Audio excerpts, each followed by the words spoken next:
There are moments in life when the carefully constructed image a person builds begins to fracture, not from an external assault, but from the internal pressure of concealed truths. And when that image belongs to one of the most talked about women in the modern world, Meghan Markle, the crack doesn't just make a sound, it causes an earthquake.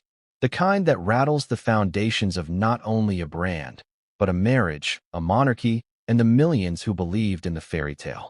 But what if that fairy tale was built on something as deceptively simple, yet deeply consequential, as a lie about her age? On what should have been a radiant celebration of her life, Meghan Markle's birthday was expected to be a controlled display of elegance and polished PR, photos of organic cakes, carefully filtered selfies, and gushing tributes from allies filled the digital ether. A portrait was released, fans reposted throwbacks, hashtags trended. For her most devoted followers, it was a moment to praise their Duchess. But beneath the surface of all that sugar-sweet content was a powder keg ready to detonate. Because just as the internet began singing happy birthday, Tom Bower, a man known for peeling back the polished veneers of public figures, dropped a bombshell that sucked the air out of the room. Before we continue, please hit the like button, subscribe to the channel, and turn on the notification bell for updates. He claimed, without hesitation, that Meghan Markle was not 43 years old, as she has long insisted, but 48. 48. The room fell silent. The media blinked, and Meghan, insiders claimed, went into immediate shock. Her eyes reportedly turned bloodshot from tears or rage, perhaps both, as her world, already riddled with doubts and controversies, spiraled into a new kind of chaos. Because this wasn't just about 5 hidden years. It was about the credibility of every word she's ever spoken, every story she's ever told, every pitch, podcast, and palace plea. It was about a foundation now cracked to the core. But how could a lie like that survive for decades? Why would someone risk it? And most importantly, what does it expose about the world Meghan has built and those who helped her maintain the illusion? To answer those questions, we must first step back, not just a few months or years, but decades. We must explore the roots of an identity carefully cultivated in secrecy, survival, ambition, and myth-making. Because behind the glitz, the glamour, the royal titles, and tabloid war zones is a woman who has always known the power of perception. Meghan's life, as she presented it, was a Cinderella narrative shaped to perfection. Born in Los Angeles to a yoga-loving mother and a well-meaning but controversial father, raised with heart and hustle, fighting through auditions, racism, rejection, and eventually landing not just a prince, but a global platform. She wasn't just the American dream. She was its revision, its modern retelling. Or so it seemed. Because in the world of celebrity, where image is currency and youth is capital, truth often becomes a negotiable commodity. And few understood that better than Meghan Markle. Tom Bower, however, is not one to be dazzled by curated Instagram posts or palace-produced press releases. His job, for years, has been to follow paper trails, chase shadows, interview the unspoken, and collect the fragments others prefer buried. And when it came to Meghan, he'd already uncovered plenty: alleged lies about her family, her dealings with staff, her time in Hollywood, and the truth about the Megxit maneuver. But this time, his revelation wasn't about drama behind palace walls or feuds in Montecito. It was about numbers. Cold, undeniable numbers. Dates on school records. Birth certificates in private databases. Timelines that no longer aligned. People from her past who whispered that she was always older than she claimed. And with one well-timed revelation, Bower forced the world to pause and ask, who is Meghan Markle, really? Because if she is indeed 48, not 43, then everything shifts. That 5-year gap is not just a cosmetic miscalculation. It changes her timeline in Hollywood. It changes how old she was when she met Harry. It changes the context around her pregnancies, fueling long-whispered rumors about surrogacy and IVF. It even changes how her supporters and detractors interpret her words, her mission, and her self-crafted identity. And in the court of public opinion, perception is everything. For Meghan, her birthday is usually an occasion she controls with meticulous care. A moment to reassert her image, to command the spotlight on her terms. But this year, it spiraled into something entirely different. A battlefield. A storm. A reckoning. And though she's weathered many before. From palace snubs to Netflix controversies, archetypes backlash to Hollywood cold shoulders, this was different. This time, the crisis wasn't about what someone said she did. It was about who she is. Or, rather, who she told the world she was. As media outlets scrambled to verify the claims, old photos began to resurface. Graduation pictures, classmates' yearbooks, behind-the-scenes footage from her early career. Threads on Reddit and Twitter grew like wildfire. Some claimed they always suspected something was off. Others defended her, citing the cruelty of age-shaming and media misogyny. But in the center of it all stood Meghan, no longer holding the narrative, but now the subject of one spiraling beyond her control. What made Tom Bower's revelation especially potent wasn't just the shock value, it was the timing.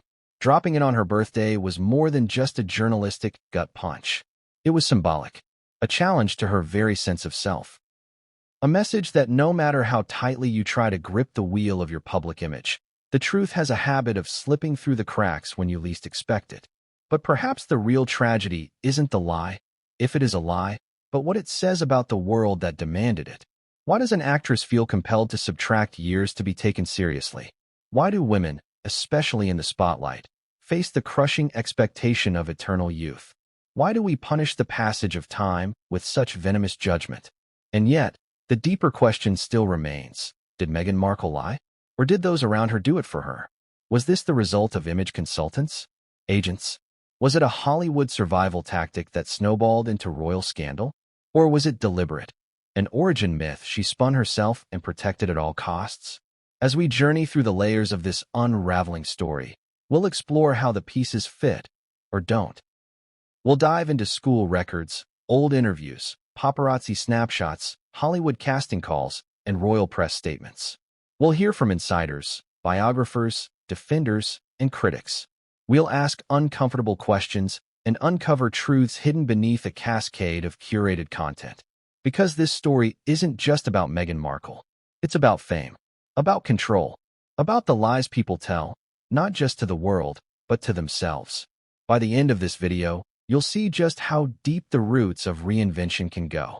You'll learn what Tom Bower discovered, why it matters, and how it could change the narrative surrounding one of the most controversial women of our time. But first, let's go back. Back to the beginning.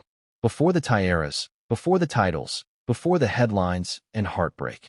Let's retrace the steps of a woman who mastered the art of the mirror, but now stands shattered in its reflection. It was supposed to be a picture-perfect day. The sun was just beginning to rise over the lush hills of Montecito, casting soft golden light across the sprawling estate where Meghan Markle resided.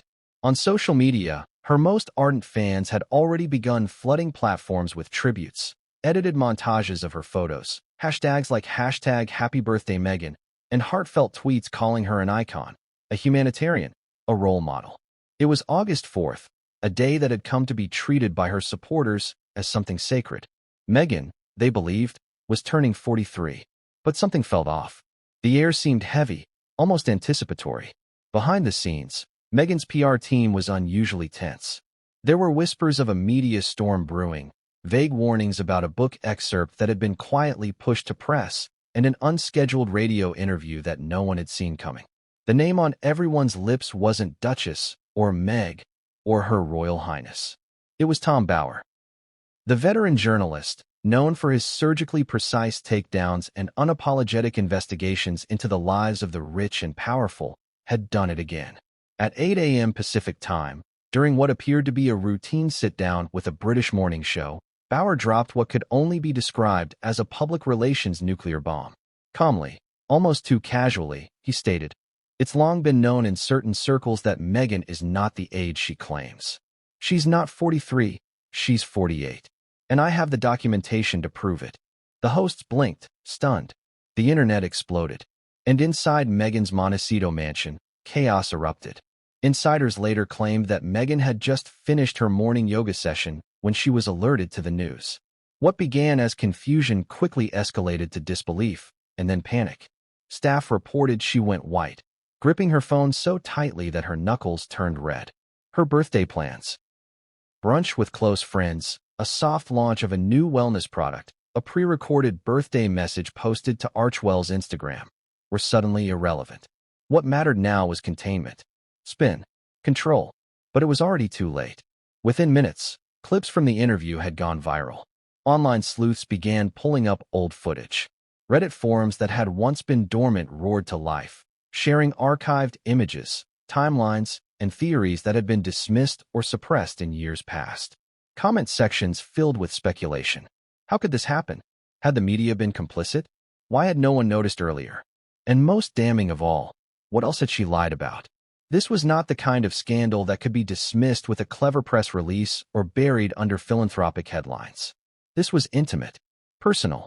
It struck at the very heart of Meghan's carefully constructed identity. For a woman whose brand was built around authenticity, transparency, and rising above hardship, the idea that she had concealed something as fundamental as her age felt, to many, like betrayal. Journalists were quick to pounce. Headlines ranged from mocking to merciless. Agegate, the birthday bombshell that shook the Sussexes, read one. Another, more direct, ran simply, she lied. Even mainstream outlets that had traditionally defended her now found themselves forced to report on the controversy. The story had gone too far to be ignored. Meghan's team, realizing the gravity of the moment, scrambled to respond. But there was a problem. What could they say? Denying it outright would invite a challenge from Bauer, who had already hinted at having physical records. Saying nothing would look like guilt. A vague, dismissive statement would only fan the flames. By noon, a spokesperson for the Sussexes released a sterile two-sentence comment. "We will not be dignifying these baseless claims with a response." Meghan's focus remains on her family and her philanthropic work. But the damage was done. Social media saw through the silence. Influencers who once praised her began asking questions. Even allies began distancing themselves, not out of malice, but from fear of being caught in the backlash. What made this scandal so potent wasn't just the nature of the claim. It was its timing. Birthdays are symbolic.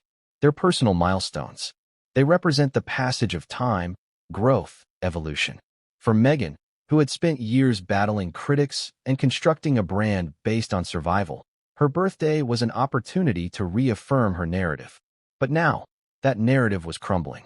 What should have been a day of celebration became a crisis of identity. Behind the scenes, the emotional toll was reportedly immense. One staff member, speaking under condition of anonymity, said they had never seen Meghan so shaken. She kept asking, "How did he get that? Who told him?" The source claimed. It wasn't about whether it was true. It was about the betrayal. She felt exposed. And then there was Harry. According to palace insiders, the Duke of Sussex was blindsided. Though he had heard whispers of discrepancies in the past, he had dismissed them as tabloid noise. He'd always taken Meghan at her word. But in the hours following Bauer's revelation, his demeanor changed. Gone was the fiery defender of his wife's honor. In his place stood a man trying to process whether the woman he loved had kept something this fundamental from him. Friends close to the couple said Harry was visibly shaken and uncharacteristically quiet during the day's private gathering. One described the mood as tense, like a family dinner where everyone was pretending nothing was wrong. Meghan tried to smile, to carry on, but the weight of the revelation hung in the air like fog. Outside the mansion, reporters and photographers began to gather. Paparazzi circled like vultures, hoping for a glimpse of the fallout. Drones buzzed overhead. The birthday party was canceled. Guests were sent home. Meghan retreated inside, shielded from the world but exposed in a way she'd never been before.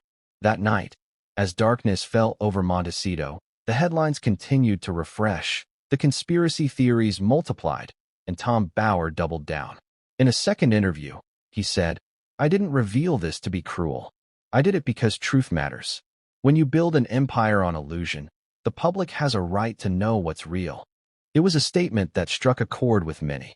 Was this about accountability or vengeance? Was Bauer simply revealing the truth, or was he, too, playing a part in the ongoing war of image and perception that defined the modern royal narrative? Whatever the answer, one thing was certain. The story had broken wide open, and there was no going back. As Meghan sat in silence that evening, alone in a room meant for celebration, she may have realized for the first time that the mask she'd worn for so long had finally slipped. Not because she wanted it to, but because someone else ripped it off.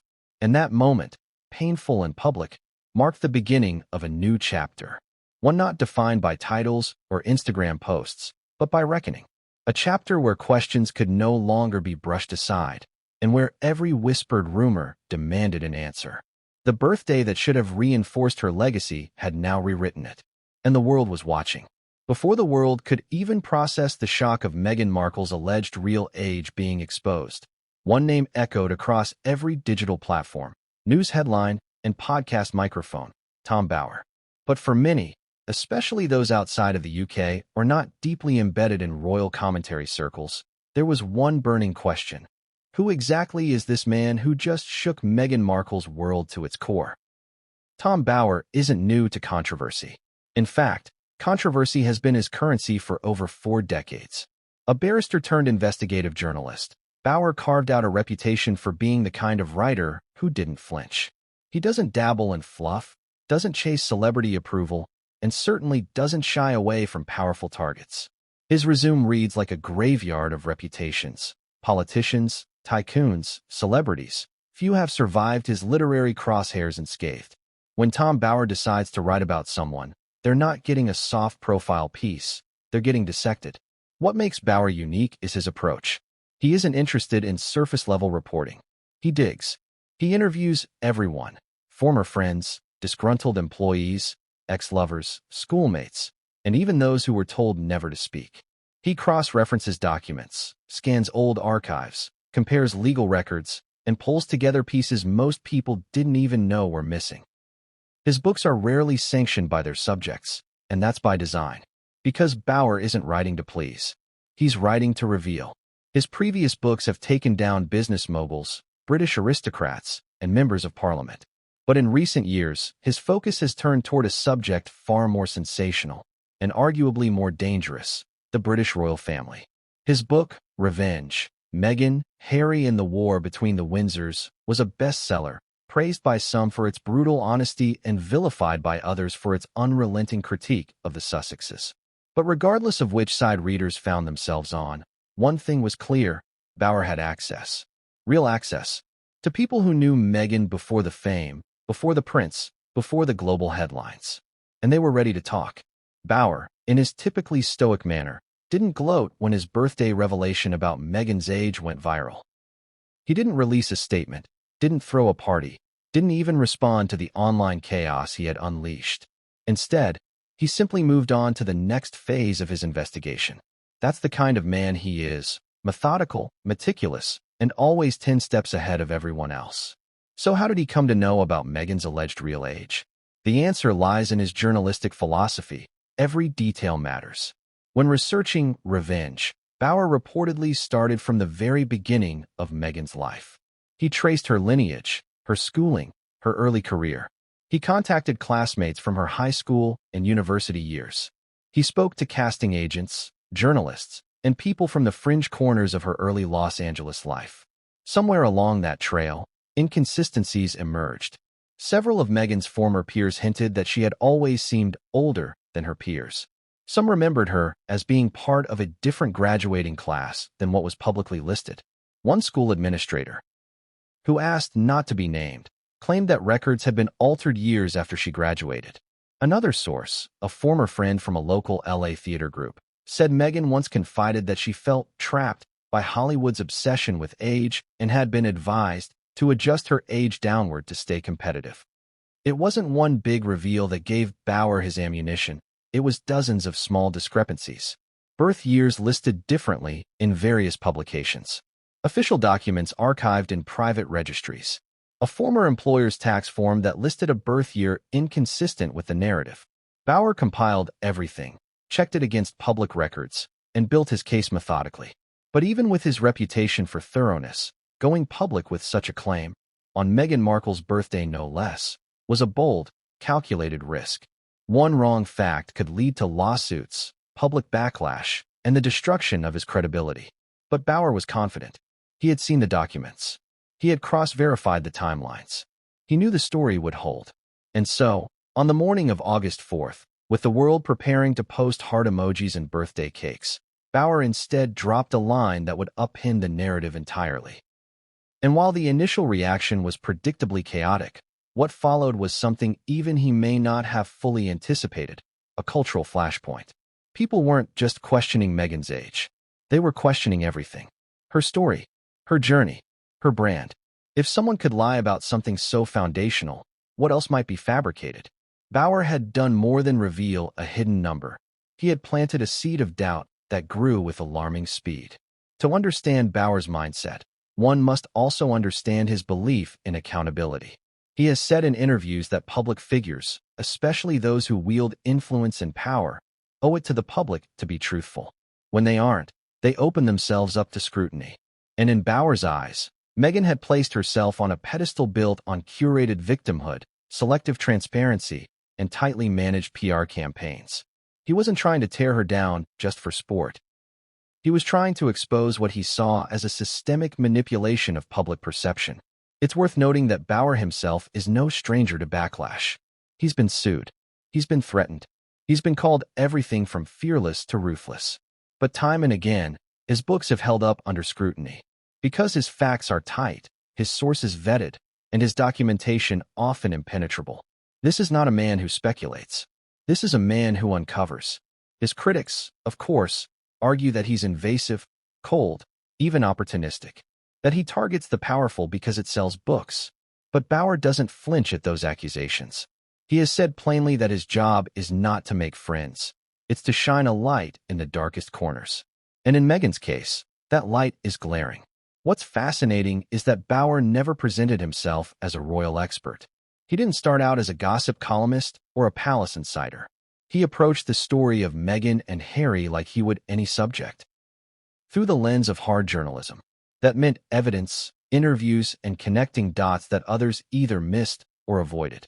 While others were content to retell versions of the Sussex story fed to them by PR reps and secondhand sources, Bauer was on the ground, pulling court filings, requesting birth records, and interviewing people who hadn't spoken publicly in years. That's why when he says he has the documentation proving Meghan is 48, people listen. Because even those who dislike him know he's rarely, if ever, wrong. Of course, the claim itself is still disputed. Meghan's team has denied it without directly addressing it. No legal action has been taken against Bauer, at least not yet. And the palace, true to form, has remained silent. But in the court of public opinion, silence often speaks louder than words. Whether people believe Bauer or not, his impact is undeniable. He disrupted a narrative. He shifted public discourse. He forced media outlets to re-examine their coverage. And he may have, in one calculated sentence, changed the trajectory of Meghan Markle's public legacy. What happens next is unclear. Will more documents emerge? Will others from Meghan's past come forward? Will Harry issue a statement? Will legal teams get involved? These are questions that will unfold in the chapters ahead. But for now, one truth remains. Tom Bauer is a man with a mission. And when he points his pen at you, the world reads every word. When the dust from Tom Bauer's explosive birthday revelation began to settle, the focus of public curiosity shifted toward the specifics. If Meghan Markle wasn't truly 43 as she claimed, but actually 48 as Bauer alleged, then the obvious question became, where, exactly, did the deception begin? What had been overlooked all these years? Were there visible cracks in the timeline that people simply ignored, dismissed, or never thought to question? And once these cracks were put under the microscope, what else would begin to unravel? The answer, as it turned out, was more complicated than anyone could have anticipated. To begin dissecting the timeline, one has to go back to the roots, long before Prince Harry, long before Buckingham Palace, long before the Netflix deals and Hollywood photographers. Meghan's early life is, on the surface, well documented. Born in Los Angeles, raised by Doria Ragland and Thomas Markle, educated at private schools before attending Northwestern University. These are the key milestones the public has been taught to accept. But the deeper one digs, the more subtle inconsistencies begin to emerge. The first noticeable discrepancy is in Meghan's early school records. According to various publicly available sources, she attended Immaculate Heart High School in Los Angeles, a private all-girls Catholic institution. Her official graduation year, as per her public narrative, was 1999. However, in a local community archive from 1997, there's a mention of a Rachel M.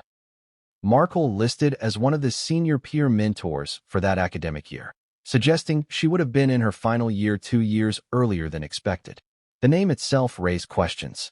Rachel Meghan Markle is her full name, but she rarely, if ever, used Rachel in public-facing contexts. Was this merely an early record mislabeled, or something deeper? Further digging brought up an old yearbook scanned and shared by an anonymous former classmate. The photograph clearly shows Meghan, noticeably more mature than the other girls in the photo. The quote under her name is simple, perhaps even poetic, but it's the date that stands out. The book is from 1997, and she's listed among the graduates. If that is accurate, then the 1981 birth year doesn't align. A student graduating at 16 or younger from a strict Catholic school would have been highly unusual, if not altogether implausible. Then came her years at Northwestern University. Meghan has often stated she double-majored in theater and international relations and graduated in 2003. That date has been used in countless biographies and media profiles.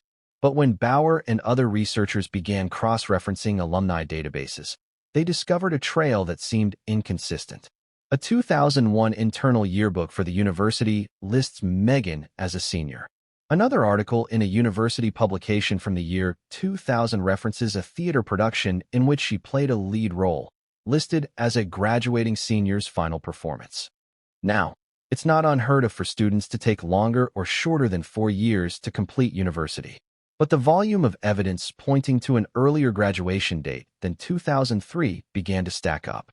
And if she did, in fact, graduate in 2001 or 2000, her age in those years would need to be adjusted accordingly. Based on her publicly stated birth year, 1981, she would have been only 19 or 20. But a graduating senior at 22 or 23 would suggest a birth year closer to 1977 or 1978. Exactly the range Bauer indicated. Some skeptics argued that this was all circumstantial, normal bureaucratic errors, informal references, or early course completions.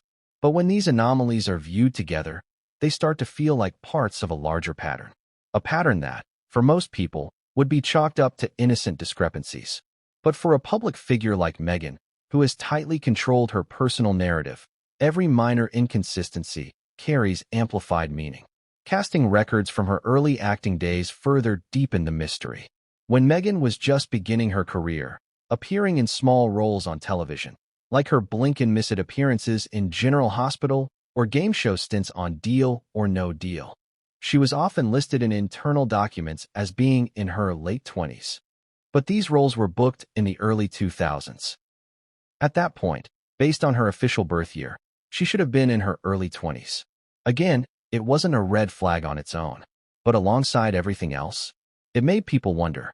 More alarming were the passport renewal documents leaked by a disgruntled former staffer. Though the document itself was redacted, the dates matched up with a 10-year renewal cycle for a woman in her 40s at the time of her marriage to Harry. This was never officially confirmed, only alluded to in interviews and investigative reports, but the whispers grew loud enough to gain traction in mainstream media. A passport renewal is a legal process. If it reflected a different birth year than the one Meghan claimed, the implications would be serious. Very serious. Even her humanitarian work began to be viewed differently in hindsight. Take, for instance, her much-publicized visit to Rwanda for clean water initiatives. At the time, she was described as being in her mid-30s, young, vibrant, relatable. But if Bauer's allegation holds true, then she would have been well into her 40s during that trip. Does it matter? To some, no. To others, especially in media and marketing, age affects everything. How a public figure is positioned, how brands collaborate with them, and how audiences connect with them. And then there's the issue of motherhood. One of the most contentious chapters in Meghan's public life has been the birth of her children, Archie and Lilibet. Rumors about surrogacy have followed her since day one. These rumors were often dismissed as invasive, cruel, and rooted in misogyny. But if her age was indeed misrepresented, those rumors gain a new, unsettling context. Pregnancy over the age of 40 is not unheard of, but it carries heightened medical risks. 2 full-term pregnancies, closely spaced, for a woman allegedly in her mid-40s would be statistically unusual. If Meghan was indeed 48 now, then she gave birth to Archie at 44 and Lilibet at 46. Both well above the typical range. Again, not impossible, but it deepens public curiosity and, for some, suspicions. Medical records are private, and rightly so. But when the person in question is a global figure who has used their motherhood journey as part of their personal narrative and public platform, age becomes more than just a number. It becomes a factor in trust, in belief, in how much the public feels they know the real person behind the photo ops and sound bites. And perhaps that's the most damning crack in the timeline of all. Not a single moment, or date, or document, but the cumulative sense that the story just doesn't hold together. It's a series of tiny shifts, like tectonic plates nudging against each other until the ground eventually gives way. Each inconsistency, each misdated photo, each quote from a forgotten acquaintance, it all points to a version of the truth that is out of sync with the public presentation. This doesn't mean Meghan Markle orchestrated a grand deception from the very beginning. It could be, as some theorize, that the age change was a harmless tweak early in her career, a common practice in Hollywood where youth is fetishized and age discrimination is rampant. Maybe it was suggested by an agent. Maybe it was a decision made to land a certain role. Maybe it was, at first, a small edit that snowballed into something impossible to reverse. But once the lie, if it is a lie, became part of her identity, walking it back would be too risky, especially after marrying into the royal family. Because then, it wouldn't just be a lie about age. It would be a lie told to the public, the palace, and possibly even to the man she married. And that's where the cracks in the timeline turn into craters. Meghan Markle has always been a symbol of modernity, of resilience, of reinvention. But what happens when reinvention crosses the line into fabrication? What happens when a carefully curated life begins to unravel under the weight of forensic truth-seeking? For now, those cracks remain under intense scrutiny. The internet is relentless. Journalists are circling. Even former allies have begun to reevaluate their stance. And as Tom Bower prepares to release even more findings, the pressure on the timeline, on Meghan's entire narrative, is intensifying. Because once a lie is exposed, everything that came before it gets re-examined. And when that examination begins, no part of the story is safe. To truly understand why anyone, let alone someone as image-conscious and media-savvy as Meghan Markle, might feel compelled to conceal or manipulate something as fundamental as their age, one has to dive into the very culture that shaped her ascent, Hollywood. A place where reinvention isn't just encouraged, it's expected. And where the passage of time is not seen as a mark of wisdom or experience, but as a threat to relevance, opportunity, and even survival. Hollywood, for all its outward glamour and glitz, is a brutal machine. A place where the value of a person, especially a woman, is often determined by how youthful she appears on camera, how marketable she seems to casting directors, and how closely she can fit into the mold of whatever the industry deems bankable at any given moment. In that context, shaving a few years off your age isn't unusual. It's practically a rite of passage. The industry is littered with stories of actresses who were told to lie about their age to land roles. Some were asked to skip birthday celebrations altogether to keep their real age ambiguous. Others were coached to give vague answers in interviews or to let the audience decide. Entire public personas were shaped around the illusion of youth. Timelines adjusted, resumes rewritten, and yearbooks quietly shelved. For women of color in particular, the pressure is intensified. They're already battling a system that marginalizes them, tokenizes them, and rarely offers them lead roles. Add age into the equation, and the hurdles multiply. Meghan, an ambitious biracial actress in her 20s and 30s, knew this landscape all too well. Every audition she walked into, every casting call she stood in line for, she wasn't just fighting for a role. She was fighting for visibility, for acceptance, for acknowledgement in a world that often reduced her to stereotypes. She wasn't born into the Hollywood elite. She didn't have a famous last name or a producer father. She had to hustle. And when you're hustling in an industry where casting calls for fresh-faced and youthful energy come in by the dozen, the difference between being 27 and 32 can be the difference between getting the part or not even getting the audition. Insiders have described Meghan as fiercely ambitious. She was always looking to improve, to expand her reach, to step out of the background and into the spotlight.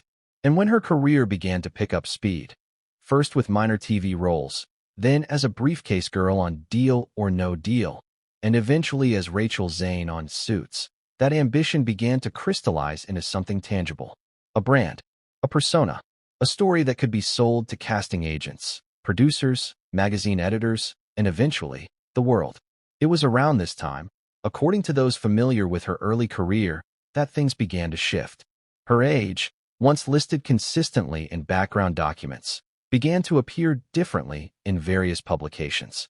Biographical write-ups started to omit birth years altogether. A few fan-run websites even posted speculative dates that didn't match official records. None of this was overt.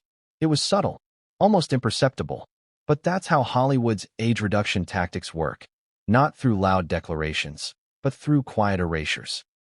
And Meghan wasn't alone. Actresses far more established than she had done the same. Sandra Bullock, Jennifer Lopez, Gabrielle Union, at one point or another, all faced scrutiny or rumors about their real ages. The question wasn't whether they were lying, but why they had to in the first place. Because in Hollywood, age doesn't just affect the roles you're offered, it affects how the public sees you. It changes the energy behind your interviews, the types of brand deals that come your way, the magazine covers that call your name. Youth, in this context, isn't just an asset. It's a weapon, a shield, a marketing tool. And if that's the case, then hiding your true age becomes less of a deception and more of a survival strategy. But survival strategies often have consequences, especially when they're built into your public identity. And for Meghan, who would later brand herself as a truth teller, a woman who used her platform to challenge toxic narratives, to uplift women, to speak honestly about her struggles, the alleged age concealment stands in direct contradiction to everything she claimed to represent. That contradiction is what struck many as particularly jarring when Tom Bower revealed her alleged real age. Because for years, Meghan had presented herself as someone who embraced her journey, who wasn't afraid of growth, who wore her scars with pride. And yet, if she had been concealing her age all along, then that narrative began to fall apart. It also reignited long-standing conversations about authenticity in Hollywood. What does it mean to be authentic in an industry that demands perfection? How can anyone expect to be fully honest when honesty might cost them the very opportunities they've worked so hard to earn? The truth is, Hollywood never gave Meghan much of a choice. If she wanted to compete, she had to play the game. And that game is cruel. It rewards illusion. It punishes transparency. It tells young women that their value is fleeting, that the clock starts ticking the moment they enter the frame. This cultural rot is not Meghan's creation. She inherited it. And perhaps, early in her career, she simply did what so many others had done before her. She adjusted her narrative to fit what the industry wanted. She became what they needed her to be. And over time, that adjusted narrative became the truth she told everyone, even herself. But then, everything changed. Because when Meghan married Prince Harry, she didn't just become a duchess. She became a symbol, a global figure, a woman who could influence millions with a single sentence. Her image was no longer confined to the walls of Hollywood. It belonged to history, to royalty, to the public. And that's where the age question became more than just a Hollywood tactic. It became a matter of public trust. Because if you're willing to lie or strategically omit something so basic, so verifiable, then what else might be curated? What else might be part of the brand rather than the truth? Critics argue that Meghan used her alleged age to craft a persona that allowed her to more easily align with certain causes: maternal health, youth advocacy, female empowerment. Being in her late 30s during her first pregnancy was seen as a triumph of modern womanhood, a challenge to outdated ideas about age and fertility. But if she was actually in her mid-40s, then that narrative shifts. It raises new questions about health, about timing, about authenticity. Supporters, meanwhile, argue that the issue is overblown, that age shouldn't matter, that we live in a misogynistic society obsessed with tearing down successful women, that Meghan's critics are seizing on a technicality to undermine her credibility. But whether one sees it as deception or self-preservation, the fact remains, the The cultural obsession with youth is what created the incentive to lie in the first place. And Meghan, for all her platform and privilege, was still subject to that pressure. The tragedy is that Meghan could have been a voice against that pressure. She could have used her platform to expose the brutal expectations placed on women in media. She could have owned her age, whatever it was, and reframed the conversation around maturity, experience, and evolution. Instead, the alleged concealment now risks overshadowing everything else she's done. Every charity initiative, every podcast, every interview where she spoke about being misunderstood, misrepresented, mistreated. Because once a lie is revealed, or even suspected, it casts a shadow on everything that came before it. In that sense, Meghan's alleged age misrepresentation is not just a personal scandal. It's a cultural reckoning, a reminder of how toxic Hollywood's beauty standards remain, and a warning about what happens when personal branding becomes indistinguishable from personal truth. As the fallout from Tom Bower's revelation continued to ripple across the globe, attention quickly turned to one question: what proof did he have? In the age of misinformation and digital manipulation, words, no matter how shocking, aren't enough to convince a skeptical audience. The world wanted receipts, and Bower, ever the meticulous investigator, hinted that he had just that. Though he hadn't publicly released every document in his possession, enough had already begun circulating through trusted sources and curious internet sleuths to stir up a new level of chaos. A collection of alleged school records and, more notably, a leaked copy of Meghan Markle's old California driver's license. It began quietly. A post appeared on a private message board used by former Hollywood assistants and staffers, claiming to have seen an internal database listing Meghan's full legal name and a birth date that differed from the public record. At first, it was dismissed as gossip, an unverified rumor on an obscure forum. But within hours, that post was picked up by multiple Twitter accounts specializing in celebrity intel. Screenshots began to circulate. Some were blurry, some were clearly altered. But one image stood out: a well-lit, high-resolution scan of a driver's license allegedly issued to Rachel Meghan Markle, with a birth year of 1976. This wasn't just a typo. It wasn't a misprint on a website or an error in a fan-run wiki page. This was an official government-issued ID. The document, if authentic, bore all the standard markers: the California state seal, the license number, the DMV stamp. Even the address matched one known to have been associated with Meghan during her pre-royalty years. The internet, predictably, exploded. Some users claimed it was an old record that had simply never been updated. Others insisted it had to be photoshopped. But as more digging was done, the evidence began to stack up. A whistleblower from a law firm in California claimed they had once processed legal documents that showed Meghan's date of birth as August 4, 1976. Another source, allegedly from a Los Angeles school district office, posted anonymized records indicating a Meghan M. had graduated from middle school in 1990, a date that would only make sense if the student was born in the mid-70s. Then came the school records. An investigative reporter based in California took to Substack with a detailed article outlining an archived school yearbook from a private institution Meghan was believed to have attended. The yearbook, which was digitized and stored in a local historical society database, included a list of graduating seniors. Among them, a girl named R. Meghan Markle, pictured alongside classmates who, based on their later public profiles, were known to have been born in the mid to late 1970s. Even more compelling was a scanned document allegedly submitted to a university admissions office, again with the 1976 birth year. The document appeared to be an application form, complete with a signature and date that aligned with Meghan's known college years. If this record was genuine, it would place her at approximately 22 years old during her freshman year, again, out of sync with the age narrative she had long presented. Each new document that surfaced brought fresh scrutiny. Journalists began reaching out to Meghan's former schools, trying to verify class rosters. Some institutions refused to comment, citing privacy laws. Others simply ignored requests altogether. But the silence was interpreted by many as suspicious. If there was nothing to hide, why not deny the claims outright? Meanwhile, legal experts weighed in. If Meghan had used an incorrect date of birth on legal documents or during visa applications, could that be considered fraud?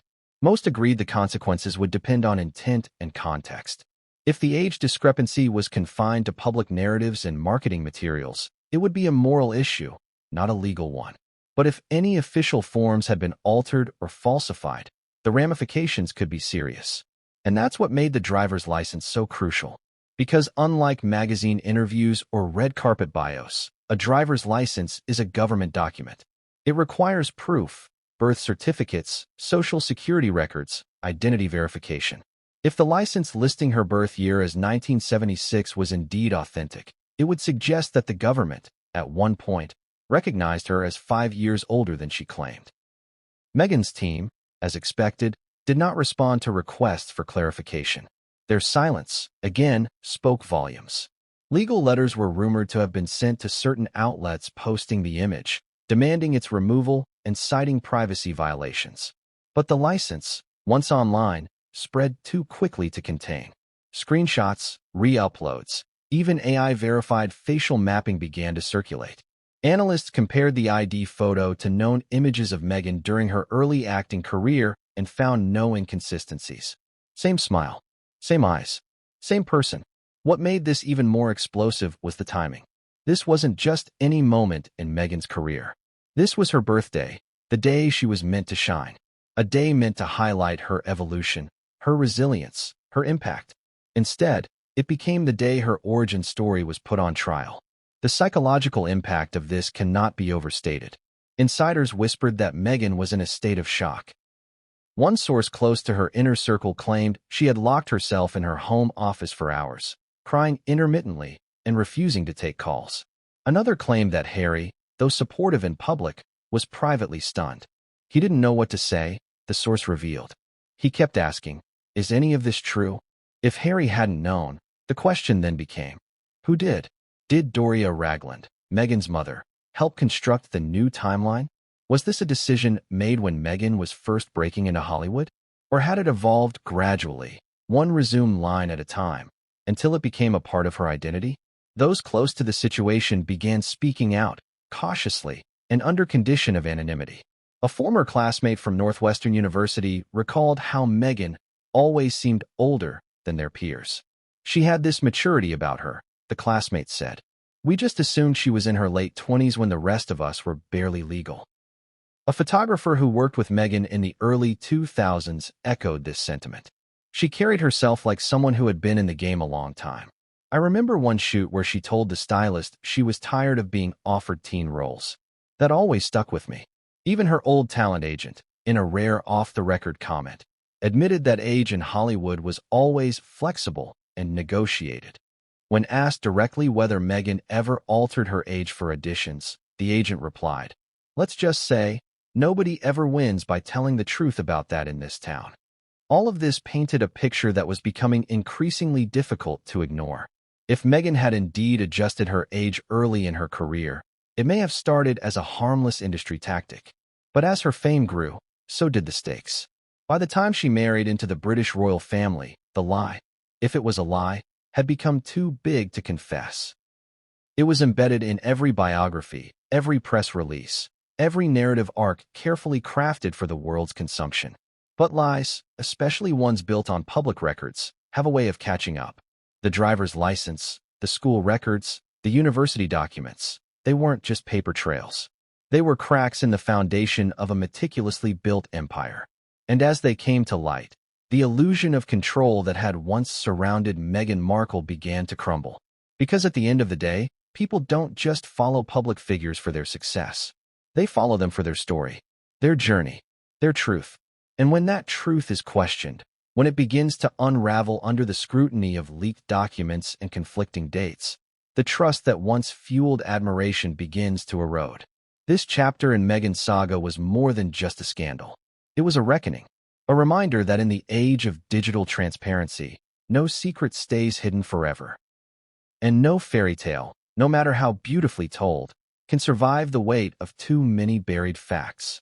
For some observers, the idea that Meghan Markle might have misrepresented her age seems trivial at first glance. After all, many celebrities shave off a year or two, some out of vanity, others under pressure from agents, casting directors, or the industry itself. But as the fallout from Tom Bower's revelation deepened, it became increasingly clear that this wasn't just about a number. This was about stakes, real, tangible stakes that extend far beyond red carpets and Hollywood auditions. Because in Meghan's case, age isn't just a detail. It's a cornerstone in the architecture of her entire public identity. The first and most immediate area where her age plays a critical role is her relationship with Prince Harry. From the beginning, their love story captivated the world. A charming British prince, the so-called spare, meeting and falling for an American actress who brought a refreshing modernity to royal traditions. Their whirlwind romance, engagement, and fairy tale wedding in 2018 positioned them as a progressive, diverse force for change within the monarchy. The fact that Meghan was slightly older than Harry added to the uniqueness of their pairing. It was viewed as empowering, an example of a confident woman who defied dated notions of age in relationships. But if she is in fact 5 years older than previously believed, that narrative takes on a very different tone. Suddenly, the gap between her and Harry isn't 1 or 2 years, it's closer to 8. While that shouldn't inherently matter in a healthy partnership, public perception plays a cruel and relentless role, particularly when the relationship is royal. Questions begin to emerge. Did Harry know? Was he misled? Did Meghan feel pressure to minimize the gap to avoid scrutiny from the press or Harry's family? And then there's the palace. Royal institutions rely on precision. Dates, lineage, public records. All of it is meticulously archived and verified. If Meghan presented herself as 5 years younger during her vetting by palace officials, it could be viewed as a breach of trust. Royal aides are trained to comb through every aspect of a potential consort's background. If such a fundamental truth slipped through, what else did they miss? Or worse, what else were they deliberately kept from knowing? This then leads to one of the most sensitive implications of all, her role as a mother. When Meghan gave birth to Archie in May 2019, the world saw a modern, late-30s mom glowing with the excitement of first-time motherhood. The royal press machine emphasized her age subtly but positively, noting how she had defied the odds and given birth later in life with grace. It was presented as part of her story, yet another element of her journey that made her relatable to modern women navigating careers, love, and family in their own time. But if Meghan was already in her mid-40s during Archie's birth, the biological questions grow more urgent. Though it is entirely possible for women to give birth naturally into their 40s, the risks are well documented. Increased complications, lowered fertility, and higher rates of miscarriage. These facts, paired with the rumors that had long surrounded the Sussex pregnancies, took on a new weight. Surrogacy speculation had plagued Meghan for years. Internet forums had dissected photos of her baby bump, pointing to inconsistencies in shape and size, and questioning her public appearances late in pregnancy. At the time, these discussions were dismissed as intrusive, cruel, and rooted in misogyny. But in the wake of the age revelations, even previously silenced voices began asking questions again. Could it be that her real age made natural conception more difficult? If so, was surrogacy used? And if it was, why not be transparent about it? Transparency, in many ways, is the root of this entire scandal. Meghan has built a career around being open, or at least presenting herself as such. From her interviews with Oprah to her podcast, she has spoken often about her struggles, her pain, her healing. She has framed herself as a truth teller. So when an alleged untruth as foundational as her age emerges, it casts doubt on all the other truths she has so publicly shared. Her advocacy work is also affected. Meghan has spoken frequently about women's health, mental wellness, and motherhood. She has aligned herself with organizations that support young mothers and women navigating professional and personal pressures in their 30s.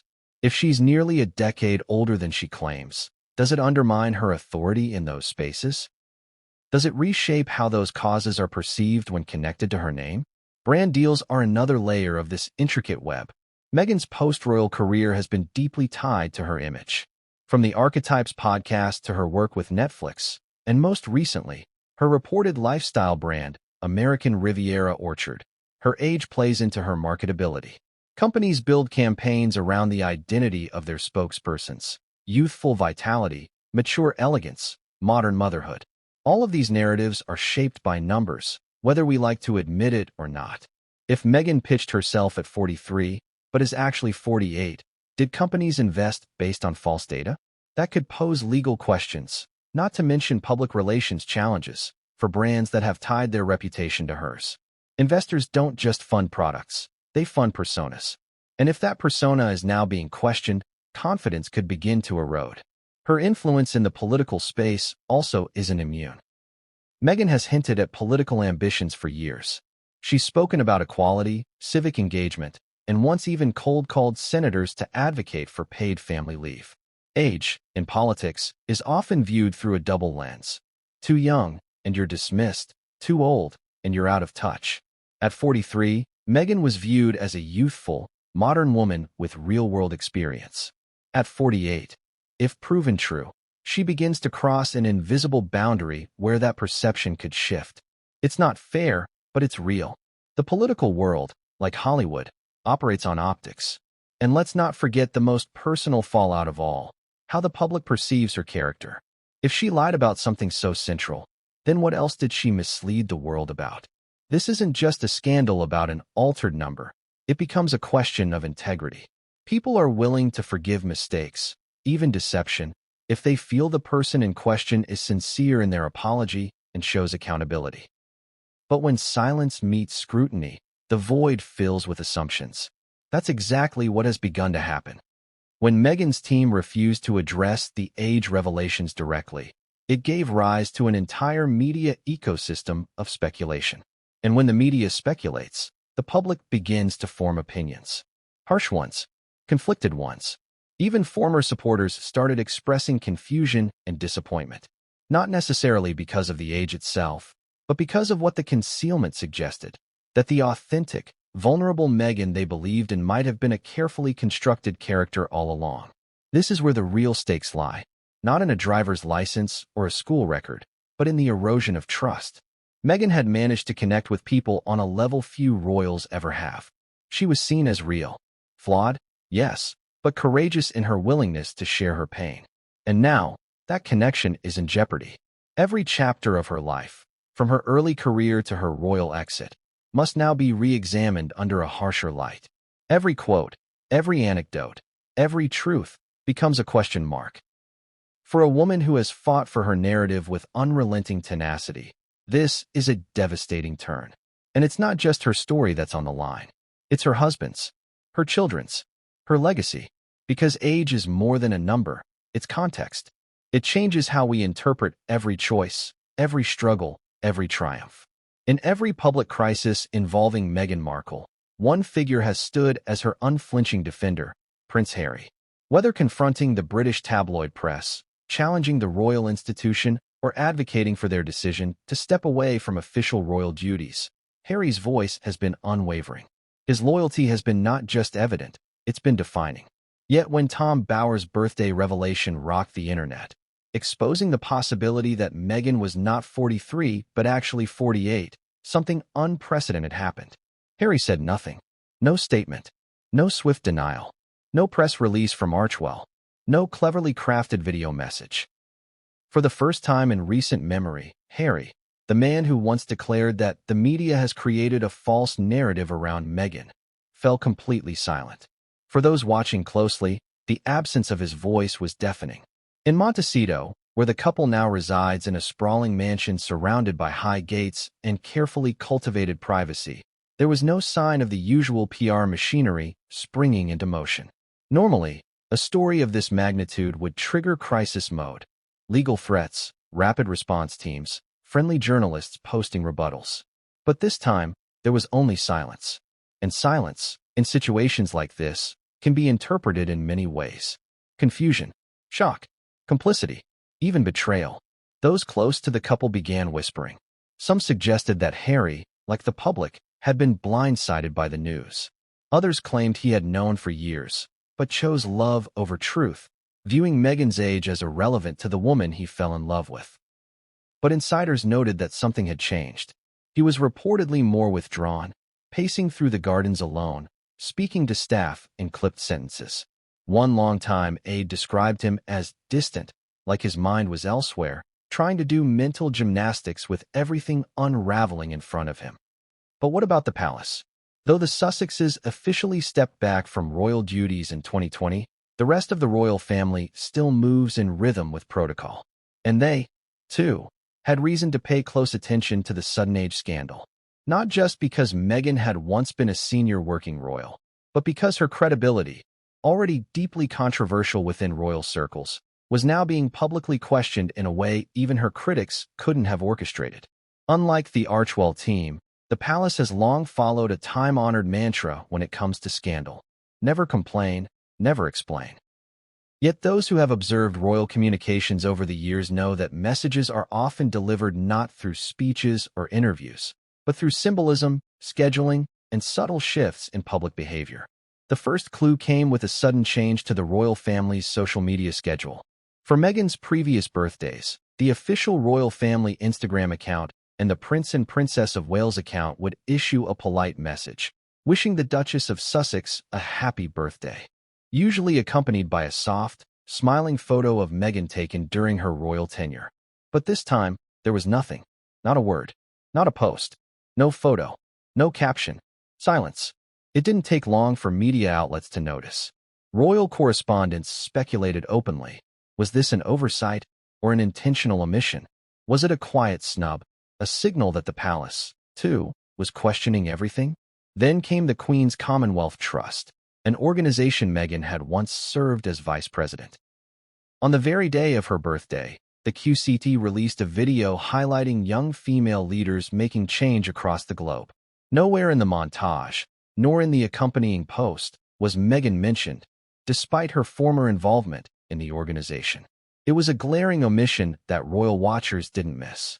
The real turning point came days later, when a Buckingham Palace insider, speaking off the record, told a senior royal reporter that the institution was aware of long-standing concerns regarding inconsistencies in certain personal details. The quote was buried in an article focused more broadly on the monarchy's media strategy. But for those paying attention, it was the quiet confirmation they had been waiting for. It meant one thing: they knew. Maybe not the exact details, maybe not the full scope, but the palace had apparently harbored doubts about Meghan's story for quite some time. And now that the truth, or at least a version of it, was surfacing publicly, they were making the conscious decision to step back, to distance themselves, to draw an invisible line between us and them. But why now? Some royal analysts believe this moment presented an opportunity for the palace to reclaim the moral high ground. For years, they had been accused of mishandling Meghan's integration into royal life, accused of racism, of inflexibility, of jealousy. The Oprah interview had painted the royal household as cold, dismissive, even cruel. But now, with Meghan's personal narrative being openly scrutinized, the balance of public sympathy had shifted. The palace didn't need to strike back with harsh words or legal action. All they had to do was sit still and let the scandal breathe. And in that stillness, they regained something they hadn't had in a long time: credibility. There was also speculation that Harry's silence had been coordinated with palace advisors, particularly King Charles, who, despite public estrangement, is still said to hold occasional private communications with his youngest son. If true, this would be a significant development. It would suggest that Harry, knowingly or not, was allowing the scandal to play out without resistance. But there's a more painful possibility, one that insiders have begun to whisper about in increasingly unguarded terms: that Harry himself wasn't entirely in the loop. That, despite their intense connection and shared trauma, Meghan never fully told him the truth. That he, like everyone else, had accepted her stated age without question because he loved her, because he trusted her, because to do otherwise would mean questioning the foundation of their relationship. If this is true, then Harry is facing a personal crisis more profound than any tabloid story. He's confronting the possibility that his wife, a woman he's defended against his family, the press, and the world, has kept a fundamental truth from him. And that possibility carries not just emotional weight, but strategic consequences. Because if he defends her now, knowing what the world suspects, he risks looking complicit. But if he distances himself or remains silent too long, he fuels speculation that there is indeed a rift behind closed doors. It's a no-win scenario. and one that the palace, intentionally or not, seems to be benefiting from. One particularly telling moment came during a quiet engagement King Charles attended just days after Bauer's interview. When asked by a member of the press if he had any thoughts on the Duchess's birthday, Charles smiled tightly and replied, "I'm thinking about many things these days." It was a throwaway comment, perhaps meaningless, but for royal observers, it was another breadcrumb in the trail. A hint that Charles, like the rest of the institution, was choosing his words and silences carefully. Even Prince William, known for his stern restraint when it comes to the Sussex drama, reportedly made a cryptic comment during a private reception.